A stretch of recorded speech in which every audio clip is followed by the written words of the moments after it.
Hello and welcome to the debrief. I'm Angus Scott. Just when you thought football was getting predictable, along came Xabi Alonso.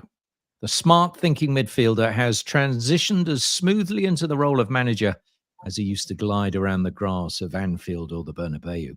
He turned down various opportunities and ended up in the Midwest of Germany. Why go to Leverkusen, dubbed Neverkusen, when there were potentially better opportunities?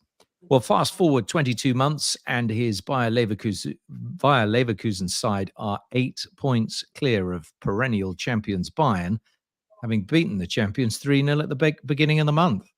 It is certainly the best story of the season so far. But where next for the Spaniard? Liverpool or Bayern? Or does he stay at Leverkusen? We will discuss that in today's debrief. Pleased to be joined by Ben Jacobs, who's hot-footing it from a powerhouse of a seminar in Qatar. Good afternoon. Yes, I'm here at Web Summit, as I think you can see, given my background. Looking forward to talking about Leverkusen, the second best football story of the season behind Leicester City's procession to the championship title.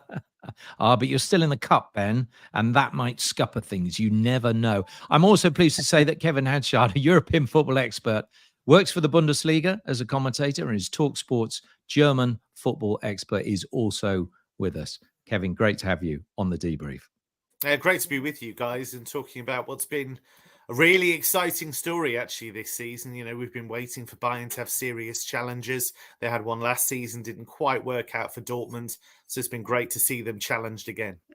Well, tell us about the fairy tale this year, because as you say, it went down to the last minutes with Dortmund fluffing their lines last year. Leverkusen and Xabi Alonso are far more in charge. As I said, 8 points clear at the top and looking very good for the Bundesliga title. It's come out of nowhere, I have to say. I don't think anybody in German media, in wider media, thought that this was going to happen. I think there was a feeling, if you look at what Leverkusen did last season, Alonso arrived in the October of that campaign. And at that stage, it looked as though they were, in the midst of a relegation fight. Gerardo Seoane had been dismissed. It had been a big surprise that they declined so quickly under him. And when Xabi Alonso came in, it was all about keeping them in the division. He was able to do better than that. They were able to finish in the top 6. And then also go quite deep in the Europa League. They got to the semi-finals of that competition. They got Mourinho'd. They were kept at arm's length by a very determined Roma team who played some pretty awful football over the 2 legs, but did enough to make it through to the final. And I think this was all about qualifying for the Champions League this season. It was all about making that next step, maybe improving the consistency, but I don't think anybody expected A, title push, and B, one that's been so full of consistency. I mean, they still, as we speak now, have not lost a single game in any competition. They've broken the record that was held by Bayern for most unbeaten games in competitive football for a German team at any level. And it really is quite remarkable what he's been able to do. Actually, I have done him a disservice because my maths is not very good. You're right. October 22, he arrived. So we're only talking 16 months. We're not talking 22 months at all. So it is even more remarkable what he's managed to achieve in such a short space of time. What has he done to do it, to turn around this club and give it belief and start dispelling that tag of Leverkusen? Yeah, so I think the most interesting thing for me is that the temptation is to think that it's been an upward curve all the way. Actually, what happened was he took over and they had a real bounce when he first took over. And then there was a spell where they suffered a few defeats and there was a bit of doubt. There were quite a few people saying, well, is he a bit of a flash in the pan? Is this really working? He was still trying to work out exactly how he wanted his team to play. And this season, I think the key is the synergy between Xabi Alonso and Simon Rolfes, the sporting director, who's done a super job. Because if you look at the guys they brought in the summer, they've been transformational. Granit Xhaka has really strengthened that midfield, brought all of his experience to the party. So he came in. Alex Grimaldo has been sensational. on that left-hand side, goals, assists, you name it, perfect for the way Alonso wants to play, has that ability, that very modern ability of being able to invert and make the extra man in midfield. Jonas Hofmann was a really sensible pickup from Bayer, Borussia Mönchengladbach. He came in for a very low transfer fee. I think really caught Gladbach by surprise. He wasn't a player they wanted to lose, but he's a guy with real experience. He's been a bit of a late developer in his career, but he's provided goals and assists. And Victor Boniface, even though he's injured now and they're hoping he'll come back in time for April, I mean, he was unbelievable in attack in the opening months of the season, not just for his goals, but for his all-action approach. You know, lots of goal attempts all the time, a nightmare for defenders to deal with. So Xabi Alonso's talked about this specifically. He said those guys were all strategic thinkers. They were all guys who think very deeply about the game. And they've just lifted that squad. There's been competition for places, but also I think a feeling that this is a very intelligent group and a really lovely mix of youth and experience. And it's proven to be a very powerful combination. Yeah, Ben, don't talk to me about where Alonso might go, because I know we're talking to Fab in just a moment, and he's got some news on the Liverpool end, and I think you're going to be able to add to that very shortly. But do give me the Liverpool perspective of how much they admired Alonso when he was a player there and thought of him as a future manager. Well, I think there's two aspects. One is Alonso, the player, understands the Liverpool culture. And two is, has Alonso, the manager, done enough to be a front runner for the Liverpool job? And I think when you look at the criteria that Liverpool are looking for, and of course, Bayern and maybe Real Madrid in a year's time as well, he ticks a lot of boxes. Because what Liverpool want in a manager is somebody that can work in a system, to have a close relationship with the sporting director and the recruitment team. That's a tick for Alonso. Is conscious of data, and that's a big part of Liverpool's model. And in addition to that, has the man management style and also the culture and the philosophy that would bed well into a Premier League club like Liverpool, who are all about transitions. So when they pick their new manager, they're not doing what some other clubs do and just looking for the best out there as a football manager. They're looking for a football fit, a personality fit, and a strategic fit. And Alonso ticks those boxes. Perhaps Ruben Amorim does, maybe Roberto De Zerbi does as well. He won't be the only candidate for Liverpool. But this is where the links come from. It's not just about the fact he's unbeaten at Leverkusen this season. It's the fact that as a player for Liverpool, now as a manager for Leverkusen, there's a lot of synergy between Alonso's philosophy and what Liverpool are looking for. And again, to stress, that isn't only something that should be looked at in football terms. Julian Nagelsmann, who I'm sure that Kevin will have some opinions on, is another alleged candidate, but I'm told that he's not a front runner for Liverpool. Why? Top football coach, but not the right personality or strategic fit. And this is why Alonso might get the Liverpool job and may transition to Bayern and may go to Real Madrid. But it's also why Leverkusen will fight very hard to keep hold of him, because they're aware that they've got somebody, in my opinion anyway, I don't know whether you agree, Kevin, that's more than just a football manager. Yeah, I think that's fair to say. I think he is certainly somebody who speaks very well, gets the most out of players. I think he's shown already he's a very clever politician in the way that he's shut down the speculation. You know, it hasn't been about him. It's been about what's best for Bayer. It's been about the group rather than just him. You know, he doesn't strike you as somebody who has an ego that's wildly out of control. Look, all players, all coaches have a healthy dose of ego. You couldn't do the job if you didn't. But he's very much got his under control. And I think he has been a real statesman this season. I think as well what he's been able to do is he's been able to keep the tension under control. I thought the way they commentated on the game against Bayern Munich recently, I nearly said Bayern München then because that's what Bayern asked us to do. So the old training kicked in there. That was one of the most remarkable games I've seen in a long time, in the sense that he made some really big calls in terms of his selection. He left out Jeremy Frimpong, who'd been a hugely important player for them down that right-hand side. He left out Jonas Hofmann, played Josip Stanisic, who hasn't been a regular starter this season, on loan from Bayern, and it worked perfectly. Stanisic scored, which was a bit awkward for him, seeing as he's on loan from Bayern. But the players he did bring in, he wanted to play Amin Adli, he wanted to play Nathan Teller in that front three. Why did he want to do that? Well, it wasn't just about the attacking speed they have. It was about their ability without the ball. It was about their pressing, and Bayern just couldn't deal with it. They were smothered, couldn't find a way through. They looked really ragged. Their gambles tactically and in terms of personnel didn't work. Played a back three, which is a mad thing to do in such a big game, considering they hadn't really done that. And it really, I think, I know we shouldn't judge things on one game, but I think what it did do is it showed how bold Xabi Alonso can be in those big one-off games that ultimately decide whether you're going to win things or not. And I think any club looking at him would have already had a very wide picture of him, a very positive picture of him. But that, under the most enormous pressure, that level of coaching performance really was something quite stark.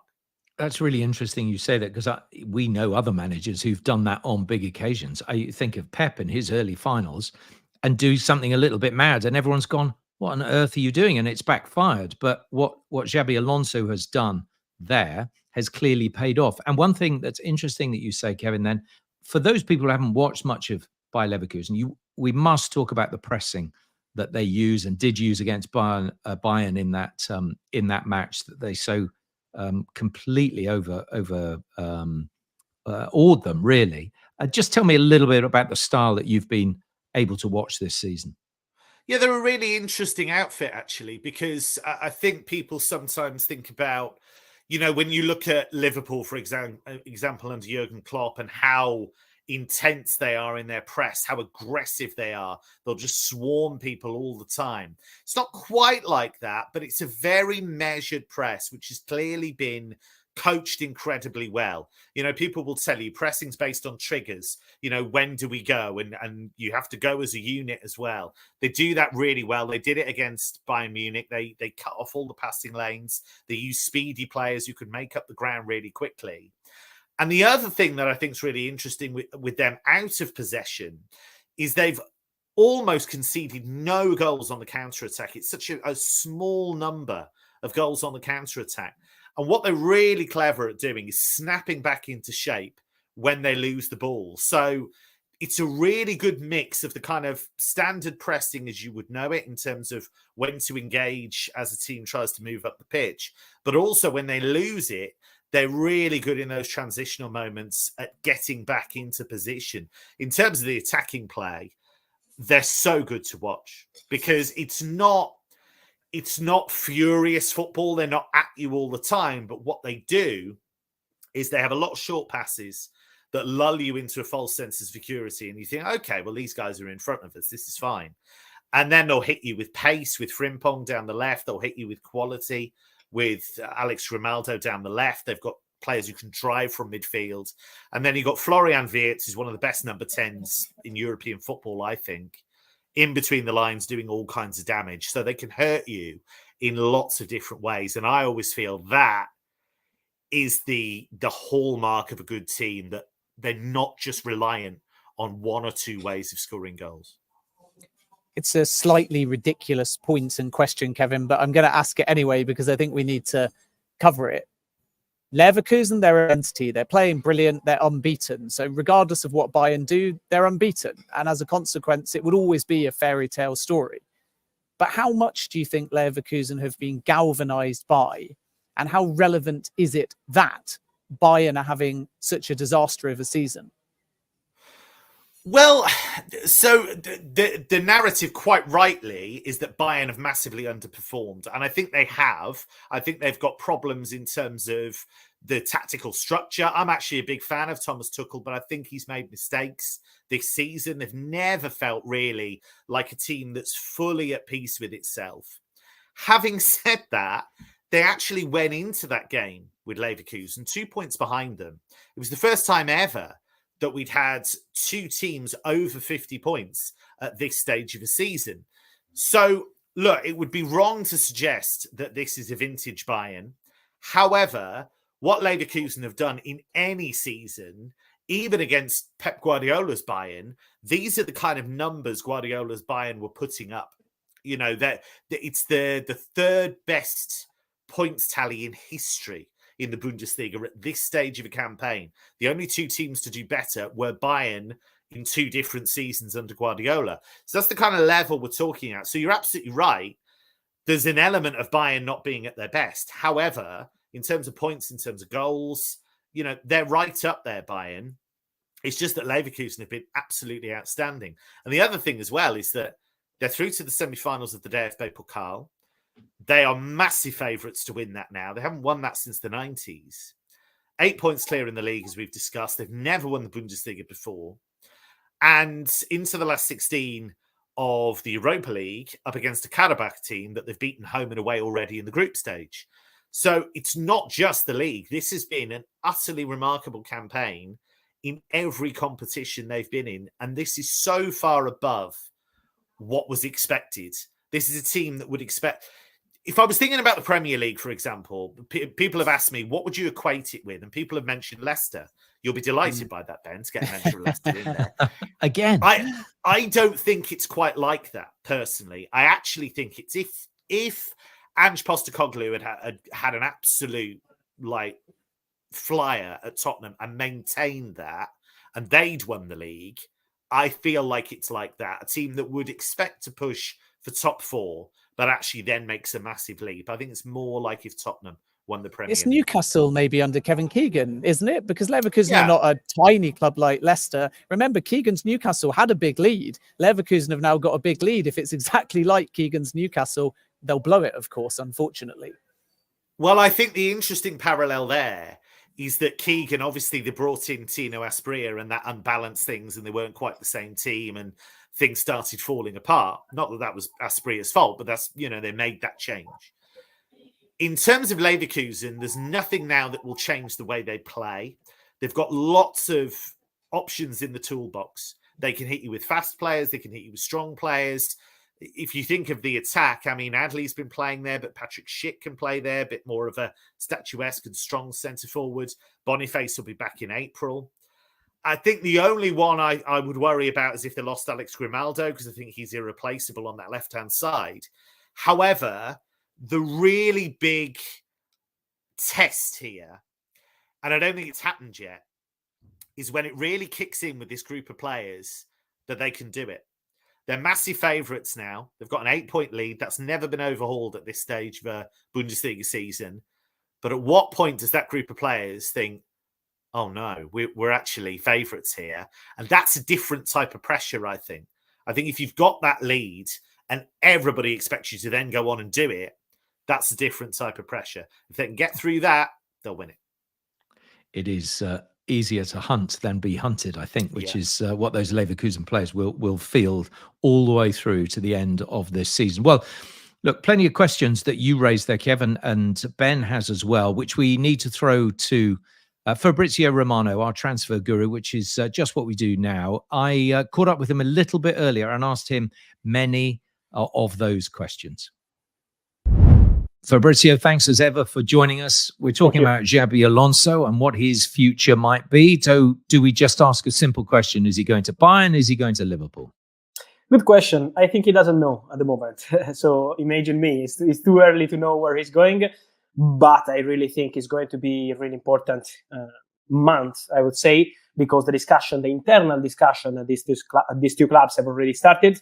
The advantage for Bayern is that they already have a structure in place. So Max Eberl joined the club as new director to work together with Christopher Freund. So they already have clear ideas of what they want. People going to present the project to Xabi Alonso and to the other candidates they have in the list.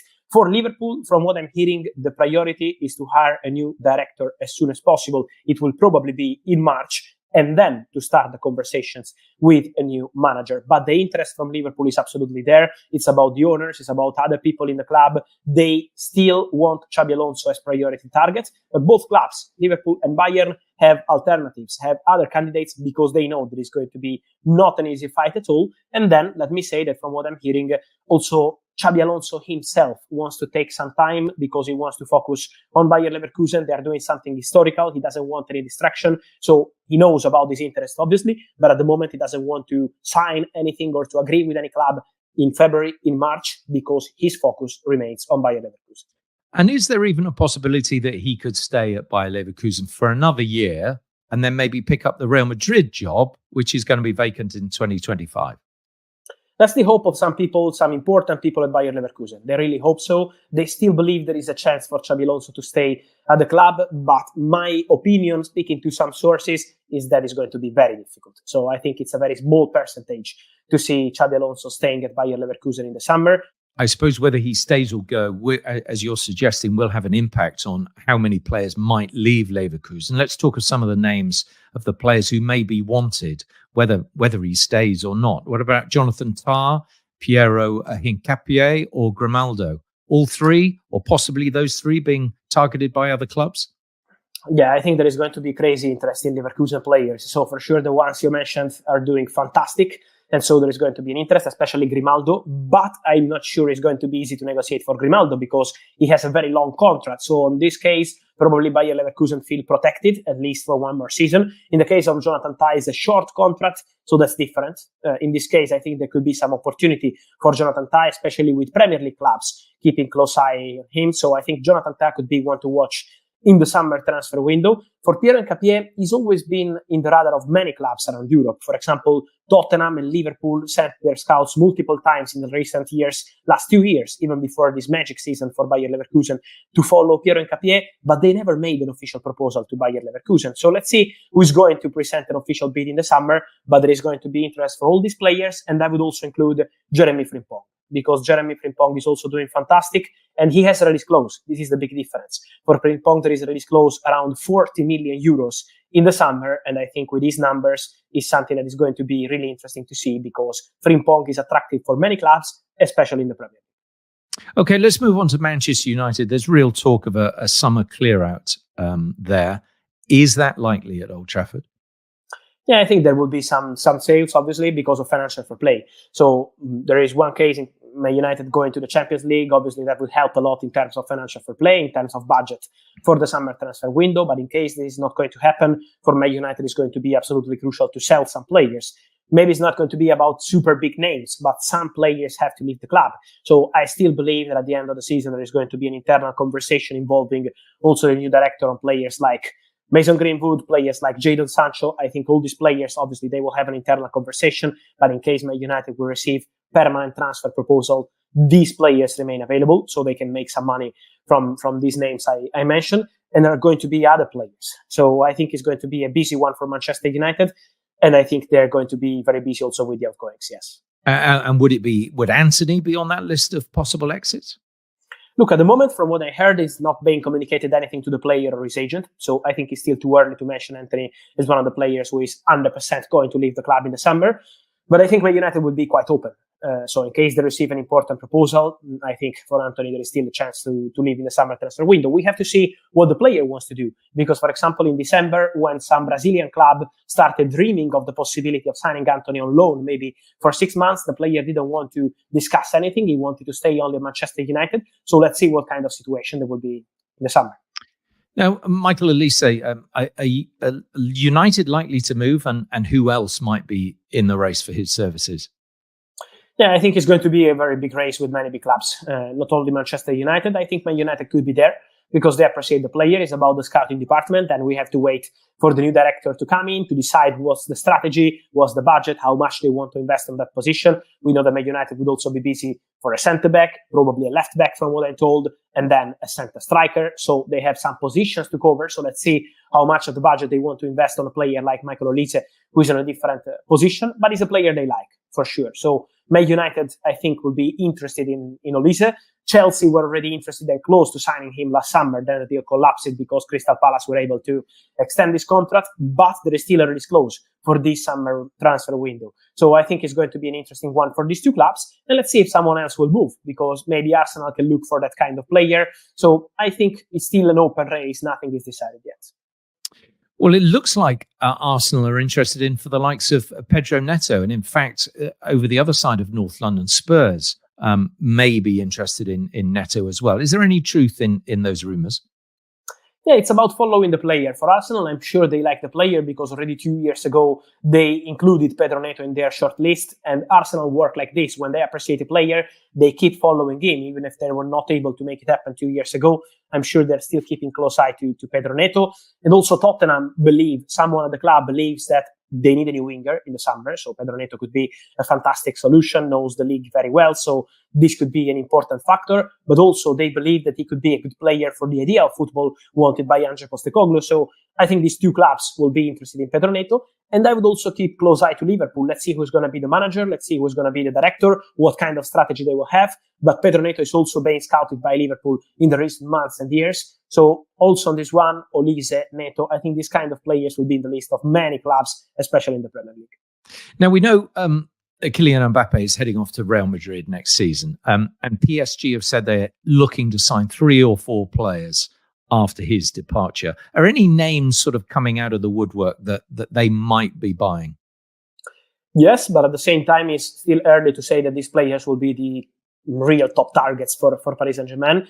But for sure, from what I'm hearing, obviously, an offensive player, so probably a striker. A player like Victor Osimhen is appreciated, but he's in the list also of English clubs. So nothing is decided on this one. But Luis Campos, Paris Saint-Germain director, is the man who signed Victor Osimhen and also Rafa Leao when he was at Lille as a director. So these 2 players are appreciated for sure. But let's see if PSG will start concrete negotiation. At the moment, not yet. Then new midfielder. For example, last summer they wanted Bernardo Silva. He ended up extending his contract at Manchester City, but Bernardo remains a player appreciated by Paris Saint-Germain. But in this case, they have to decide internally whether they want to go for a young player or for a superstar like Bernardo Silva. And then a centre-back. They want to sign an important centre-back. In this case, I'm pretty sure that they will go for a young centre-back. The player they really like is Lenny Giroud at Lille.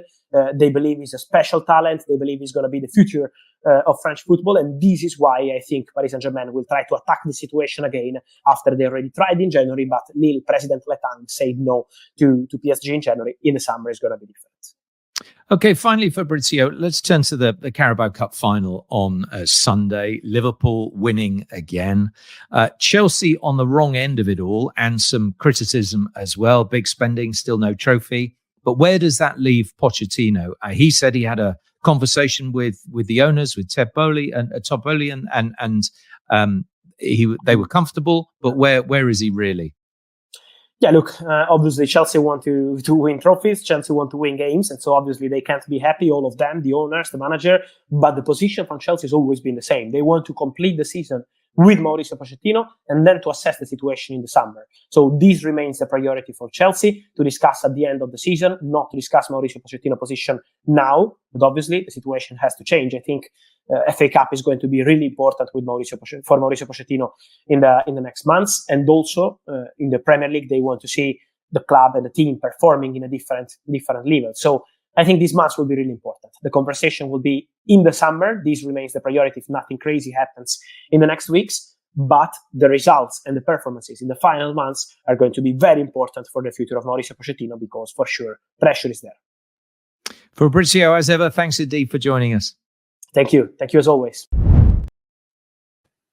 Well, that pressure starts, I suppose, tonight. They're at home to Leeds, who are flying in the Championship. And were they not to get through, that would be pretty disastrous for Mauricio Pochettino and Chelsea. Season over. Ben, look, interesting what Fabrizio said there. I think you've got more news to add on the sort of Liverpool connection for Alonso as a possible replacement for Jurgen Klopp. Yeah, it's more around the sporting director. So number one, Liverpool want a sporting director. Then number two, Liverpool want a manager. And it'll be interesting to see, because of Bayern interest in Alonso, if they feel a bit more pressured to move faster for Alonso. But the reality is Liverpool usually have a plan. It's discreet, it's structured, it's not influenced by outside factors. So what they want to do is get a sporting director and a leadership team in place first, then start reaching out to managers, because naturally they will want whoever their sporting director is to input to that process. The sporting director is expected to be firmed up, maybe not starting or finalized. It depends if they're a free agent, but firmed up in early or mid-March. And my understanding is that FSG, the Liverpool owners, have got a conference taking place this week. And the fact that they've not reached out to candidates yet to any great degree, tells you that in an ideal world, they would like Michael Edwards. And they approached Michael Edwards once, and he had a conversation with Mike Gordon, and he didn't want to come back. But as I actually said at the time, it wouldn't surprise me if a second approach was made. And now it appears that that's going to be the case. Now, why does Edwards not want to come back to Liverpool? The answer is not necessarily Liverpool related. It's title related. He doesn't want to be, despite these links with different clubs, a sporting director. Michael Edwards wants to be a CEO of football, which is the title Chelsea offered him in 2022, but he was on a break. Michael Edwards wants broad control. In other words, he either wants to run a group or he wants to run an entire football department. And if possible, he wants skin in the game. So it'd be interesting to see what FSG do, because technically, if they throw the kitchen sink to try and get Edwards, they could theoretically offer him some kind of equity. So he becomes part of the ownership group, or maybe more likely, he's a kind of CEO of football. So when we're thinking about this path to Alonso, first of all, we have to understand whether Edwards is going to join. If he does, there'll probably be a sporting director and Edwards above that person. And that's where I'm told, and keep an eye on this one, if it's Edwards, it is highly likely to be Bournemouth's Richard Hughes. So Edwards, Hughes, Barry Hunter, Dave Fallows, then the search for a new manager.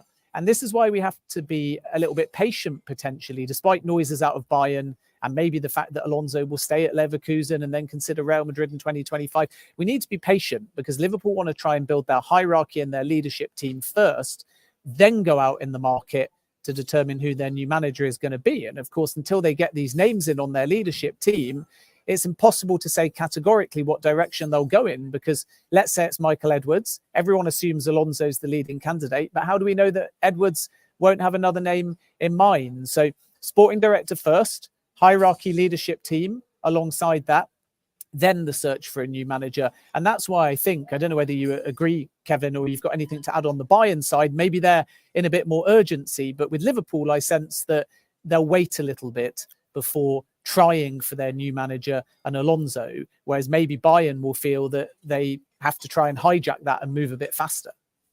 Well, I think Bayern can move more quickly because you've already mentioned him. Max Eberl's been installed as, it's very confusing there, but he's effectively the board member for sport, which is a very unwieldy title. But what he effectively is a kind of level above, exactly what Ben's talking about with Michael Edwards. He's a level above a sporting director. So you've effectively got Christoph Freund, who has been the sporting director, who has had an input into transfers. And Abel has effectively gone in as his boss. Now, Abel was unveiled this week, and he talked a lot about development of young players, but also mixing that with world stars. And the picture he painted was very much one that Xabi Alonso would fit into. So Bayern are kind of good to go in terms of their hierarchy now. There are a lot of voices at the top of Bayern. That's always been the case. I feel like it always will be. But there is structure and there is a kind of unity of purpose now at the top of Bayern. So they probably are in a position to at least, start making those approaches. But Xabi Alonso's no fool. He knows that Bayern are heavily interested. He knows that Liverpool are heavily interested. But he also knows that if he allows himself to get distracted by that and Levekusen falter, his chances of landing one of those big jobs, do deteriorate a little. The job is not done. There are still 11 games to go in the league season. They're only in the last 16 of the Europa League. They've still got a semi-final and a final to win in the Pokal. So work to do. So I think even if Liverpool are a bit behind in terms of getting their, pieces in place in terms of the hierarchy, I think they've still got time because Xabi Alonso won't be in a rush to make a decision. It's worth pointing out that late last year, I spoke to Fernando Caro, the CEO at Leverkusen, and on record, he said there's no clause that allows Leverkusen to give a green light to Alonso to join one of his former clubs, but no agreement is needed on paper because if he wants to leave, Leverkusen won't stand in Alonso's way. And as a result, it should be relatively smooth for any club at any point, because if Alonso wants the opportunity, then Leverkusen are not going to stand in his way. But my question off the back of Fabrizio, Kevin, is more around the club's approach to everything else. Because there's a danger naturally, even with Champions League football and a league title to defend, if Alonso goes, other players may decide they'd like to. And in the interview with Caro, so I can only repeat what he said on record, he said, we don't really want to lose more than 1-2 maximum. And you look at the squad names that have been such a pivotal part of this season. Grimaldo, you mentioned, Jonathan Tah, lots of interest in him. Hincape's not been playing as much, but he's always linked with various clubs. Frimpong, I think the feeling is, will end up joining a big club this summer. He might be the most likely, in my opinion, to exit. So my question to you, Kev, is if, and it is an if, Alonso goes, is the fear that there'll be a mass exodus of players? I don't think a mass exodus. I think Leverkusen are realistic, and you'll know that from the conversations that you've had with Fernando Caro and guys at the top of the club. This is what they do. They do very much like what Dortmund do, although to a kind of less showy extent, I guess. They develop young talent and they sell it on, and they know where they are in that food chain. They understand that.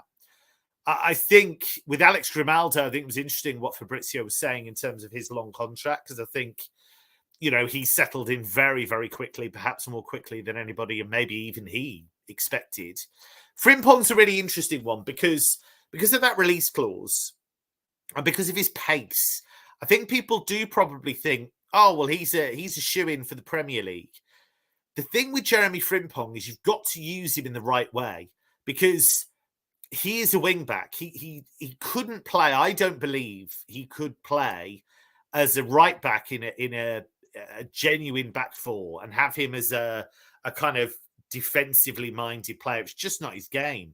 I think there are defensive shortcomings. I think he's improved on those, but he's very much somebody who's thriving in a system that gets the best out of him and under a coach that gets the best out of him. So I'd be interested to see what would happen if a club did take him in the Premier League and see how he would adapt to that. But I think a lot of the players that they've got, Jonathan Tah, you know, he's a guy that's absolutely at the peak of his powers right now.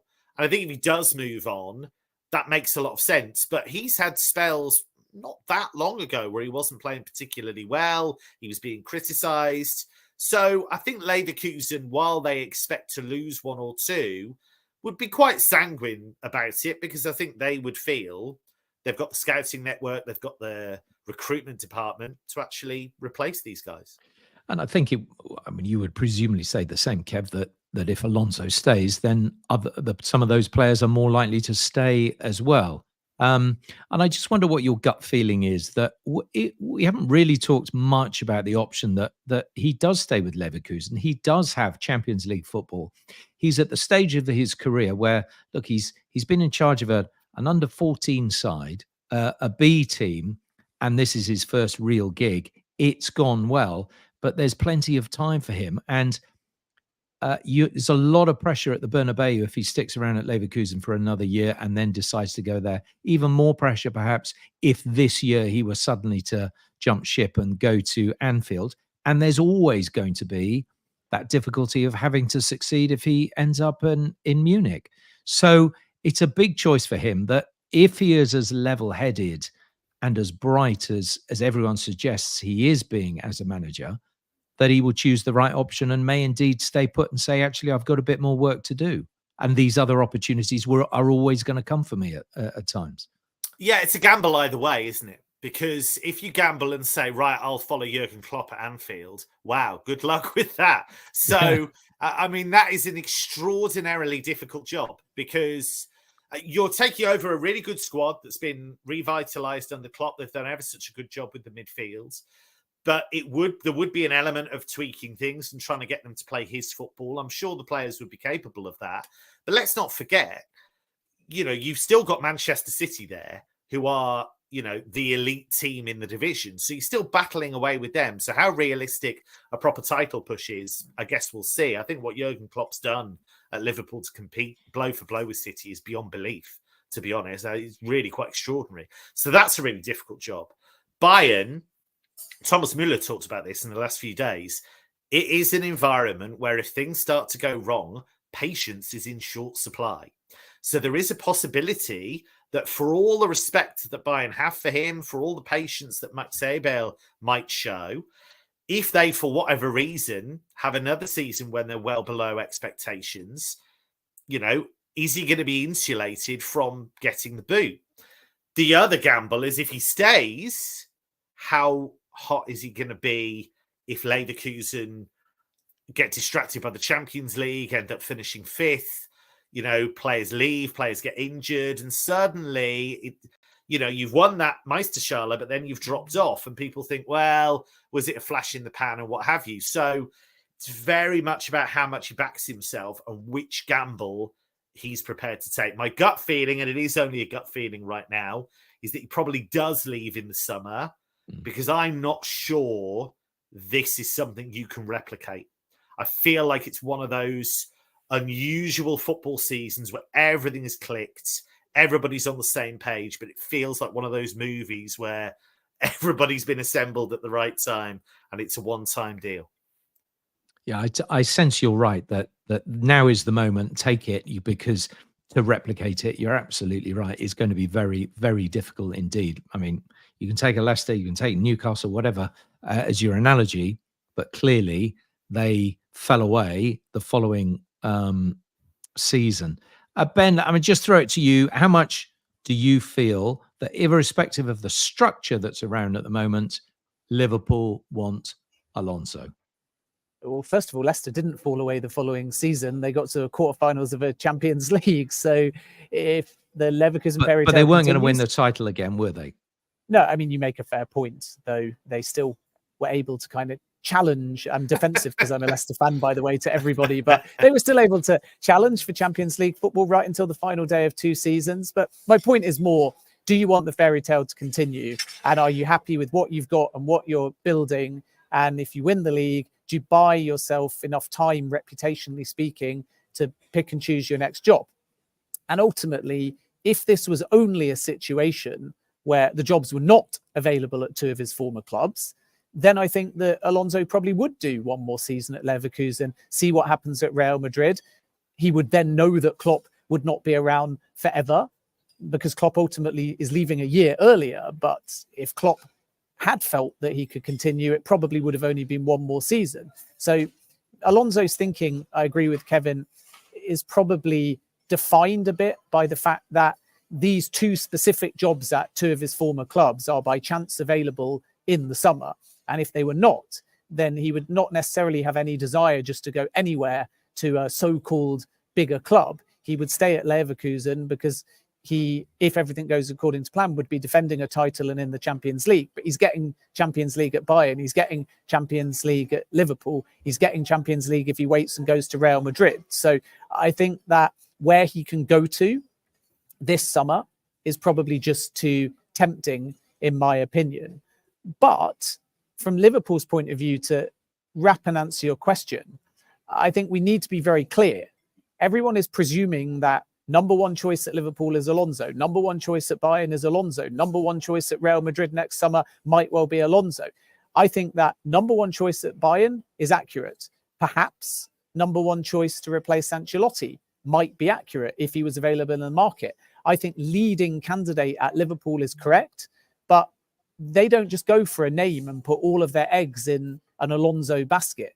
They look at 3 names as serious contenders and 5 to 7 as possible contenders. And if they're surprised in the process or by what the metrics show rather than gut instinct, or if they get a new voice in like Michael Edwards, they will change their perspective. So when Alonso learned there was a Liverpool vacancy, my understanding is his surprise was genuine. This isn't some covert game of focusing on Leverkusen and then walking into Liverpool. He was as shocked as anyone that the vacancy was available, which tells you that he did not know it was a possibility until after Klopp revealed his news. So now he has to decide.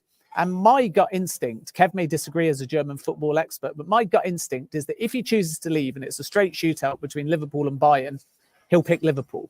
That's my gut instinct from speaking to sources, that he won't want to stay in Germany and go Leverkusen to Bayern, then have to face Leverkusen, then maybe find that the Leverkusen legacy that he built ends up trumping him, because that's a step backwards. So I think if he's going to move, he'll move countries. And that's why I think if Liverpool want Alonso, then they'll get Alonso. Yeah, I agree with that. I think if it is a straight choice, I think he probably does choose Liverpool for the reasons you've mentioned. It will probably feel less damaging to Leverkusen if he goes to Liverpool rather than hops across to Bayern, as so many coaches and players have done in the past. Just very quickly, one player, we've talked about all these players, one player we haven't mentioned who I think is going to be really hot property after the Euros and should be anyway, is Florian Wirtz. And I think when you talk about whether Xabi Alonso would stay and whether he could replicate what he's doing this season, next season, if somebody was to take Florian Wirtz away from Bayer Leverkusen in the summer, I think that actually is more of a blow than any of the other players we've mentioned. In summary then, Kev, if we can just get your thoughts, do Leverkusen go on and win the title, and might they remain unbeaten? I think they do win the title. Yeah, I think they've got the wherewithal. I think they've got the consistency and the quality to do it. I don't think they'll finish the season unbeaten. I think somebody somewhere along the line will undo them. They've still got some big games to play, but hugely impressive so far. And I think they will win the league. And Ben, I won't ask you a football question. I'm managerial. Where does Xabi Alonso end up where does he start next season? Liverpool, in my opinion, as I alluded to, but I honestly feel like number one possibility Liverpool, number two possibility stays at Leverkusen, and that will be billed as invested in the Leverkusen project. But I still can't get this idea of Real and post Ancelotti, whose contract expires in 2025, and maybe if Leverkusen are doing well, then Alonso can kind of have his cake and eat it. He can do one more year at Leverkusen, continue the fairy tale, and then go to Real Madrid. But I think the most likely possibility for me is Liverpool. I think the most unlikely possibility, maybe I'll come back and have to eat humble pie or humble bratwurst or whatever the German equivalent is. But I feel like the least likely possibility is Bayern. The most likely possibility is Liverpool. And the stay for Leverkusen and stay for Real is kind of somewhere in the middle. We will see. We'll be discussing it probably in August, wherever he is, wherever he trots out in whichever league it might be, whichever dugout we see him. Ben, thank you from Doha. You back next week? Back next week. I'll be taking my first class flight back, in fact, tonight. So I'll see you tomorrow. First class flight. Are you serious? Are you just trying to make me feel jealous? I'm genuinely not being serious. I'm in cattle class or whatever we're allowed to call it these days. Exactly. You're definitely turning right. You've never turned left in your life. Brilliant. Ben, thanks very much indeed. And Kevin Hatchard, thank you too for your contributions. Great to have you and your experience and knowledge of the Bundesliga. You have been listening to The Debrief. We'll be back again next week. Fabrizio will join us once more. We'll see you then.